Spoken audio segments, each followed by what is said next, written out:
Hi, everybody.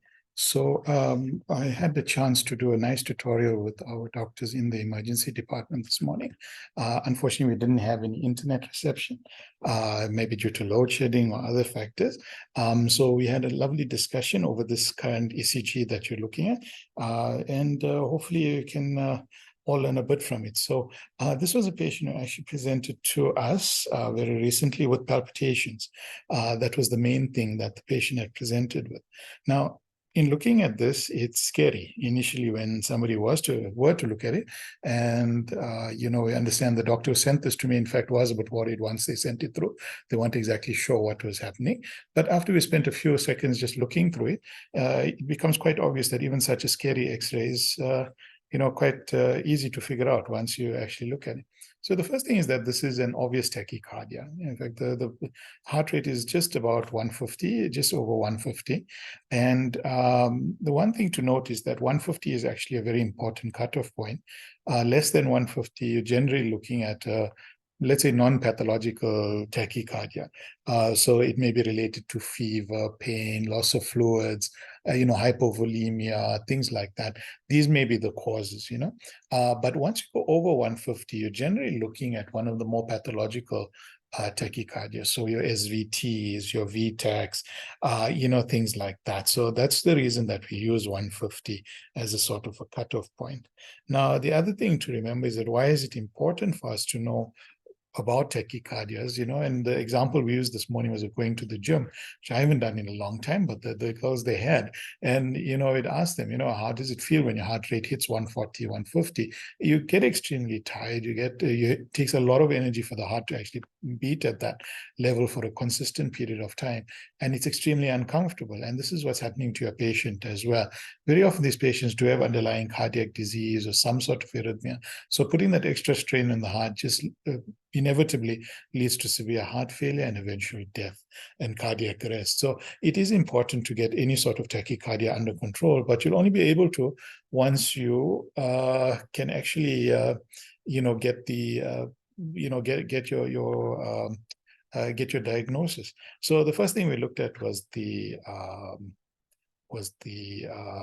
axis. And if we look at leads 1 and AVF, what we actually see is that we've got a very negative AVF and a biphasic lead 1, which means that we're more or less looking at a heart rate that goes to about 90 degrees positive. But it's not so important in this case because we've got a bit of a left bundle branch block, so that can actually throw you off a little bit. So we weren't too worried about that. There's obviously no ischemia here at the moment that we were looking at. So the main thing that we're going to concentrate on is the rhythm. And that's the thing that we wanted to concentrate on here. So the first thing we did in looking through this was that we went looking for P waves. We did find one P wave here, query P wave there, but overall we didn't really find P waves. We found what occasionally looked like P waves, but we could say that the P waves were more or less absent. So this immediately told us, okay, we can't talk about the PR interval. We can't talk about Qs following every Ps, things like that. But what could we talk about? We could talk about the QRS complexes themselves. And the QRS complexes themselves are quite wide. So we've got wide QRS complexes, and we've got a tachycardia. And a wide QRS complex tells you that it's most likely of ventricular origin. So we came to the conclusion that this was a ventricular tachycardia, which it is. It is a ventricular tachycardia. Now, are there other possibilities of what this could be? Yes, definitely. This could also be a supraventricular tachycardia with aberrancy. Now, what does that mean? That means you've got an SVT in the presence of a left bundle branch block. So if your patient has a pre-existing left bundle branch block, and then they go into an SVT, then it can look very similar to this because your left bundle branch block would also give you very wide QRS complexes as well. But 95% of the time, this is going to be a ventricular tachycardia. And for those who want to really dig into the subject, the future cardiologists and emergency physicians, one of the things that you normally find with a ventricular tachycardia, if you look here, you can see we've got some normal beats, if I can put it that way. So these are what you call capture beats. And these capture beats often indicate a ventricular tachycardia. So we stuck with the ventricular tachycardia. So, okay, that's fine. We've got a diagnosis of a ventricular tachycardia. Now the question is, what do you do? Okay, you've got a ventricular tachycardia. What's your next step? And your next step is is it stable or unstable? And how do you decide whether it's stable or unstable? And the most important factor to look at is blood pressure. Because once your blood pressure is low, the other signs of instability will come in, like altered level of consciousness, heart failure, ischemic pain, so on and so forth, are generally as a result of low blood pressure. So we tackle the scenario first of normal BPs. Patient presents like this with palpitation, BP of 120 over 80. We know we can't leave them like this. So what do we do? So we say, okay, we could try vagal maneuvers. The first of which would be, for example, a carotid massage, which is very good.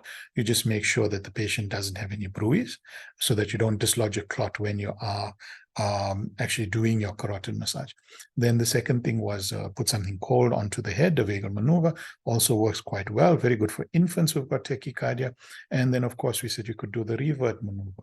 Or vasovagal maneuver, where you ask your patient to breathe out for a period of 20 seconds. It's a nice, there's some lovely videos online that show you how to do it, but basically a patient sits up, 20 seconds they blow out, and at the end of the 20 seconds, you lay them down with the legs coming up. So they're always at 90 degrees. Their back and their legs are at 90 degrees. It's just that they start with the back up, and then the back is down, the legs start off down and then go up. So it works very well. We've used it a few times here, and it really does a wonderful job. Okay, it doesn't work. What's your next bet? You can go for chemical cardioversion. So you can use procainamide, which in South Africa we don't have, but they do use overseas. You can use adenosine, and of course you can use amiodarone. Now, adenosine has to be given very specifically. You have to have fluid surrounding the adenosine, so it's normally given by a three-way tap. I've attempted it many times, even with three-way taps, exactly as it's supposed to be. And I must be honest, it's worked some of the time. It hasn't worked all of the time. And if it does work, it's great.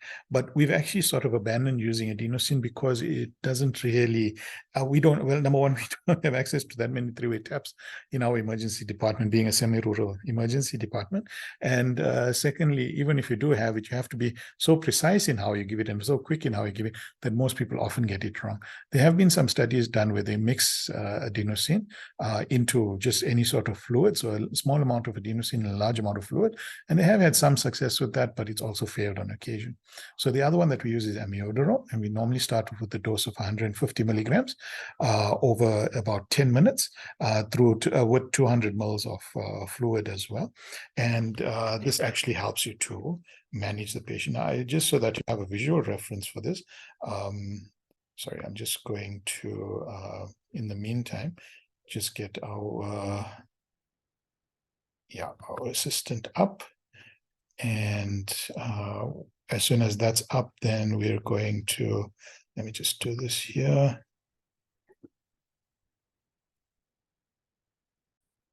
Okay, so you guys should be able to see this. So this is on our emergency department assistant website, and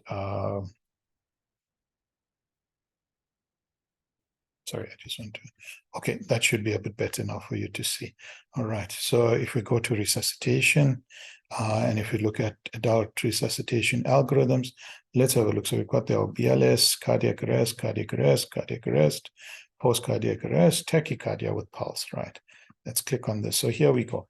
So here we have so we've got hypotension, altered mental status, signs of shock, ischemic chest comfort, acute heart failure. So these are signs of stability, and you can go into, synchronized cardioversion if all of these have failed. So adenosine, your first dose is normally 6 milligrams, followed by a second dose of 12 milligrams if needed.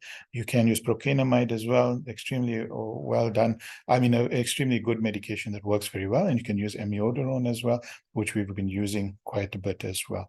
And now, in our case, we had a wide QRS complex. So if it's not wide QRS, you can go through vagal maneuvers, adenosine, beta blockers, things like that. In a wide QRS, it's adenosine only if regular and monomorphic, which ours was. An anti-arrhythmic infusion, such as amiodarone, which we did say as well, and expert consultation, okay. But in our case, the next thing would be synchronized cardioversion. So synchronized cardioversion, quite easy. You stick your machine into sync mode, and then from there, with the patient that we had, you would go at about 100 joules, and that should be enough. And should that not work, then you can do something called overdrive pacing, which is similar to pacing for a bradycardia, in which you capture the heart electrically and then push it beyond where it is currently. And then once you've got it up to the point where it's an extremely high, but it's not something I want to dwell on, because it's not something maybe you should know at your level, but just so that you know what it is. So basically you have electrical capture and physical capture of the heart, and then you increase the heart rate, let's say up to about 200, 210, 220, and then you slowly bring it down at intervals until your patient basically gets back to normal. So what we're going to do is that we're just going to finish off with that. And yeah, so just so that you know, it is available on the website as well. Should you ever have a problem and not know how to deal with it, you can also get it from there. But I hope you guys enjoyed it, and hopefully tomorrow we'll have another discussion on another topic. Okay, keep well. Bye.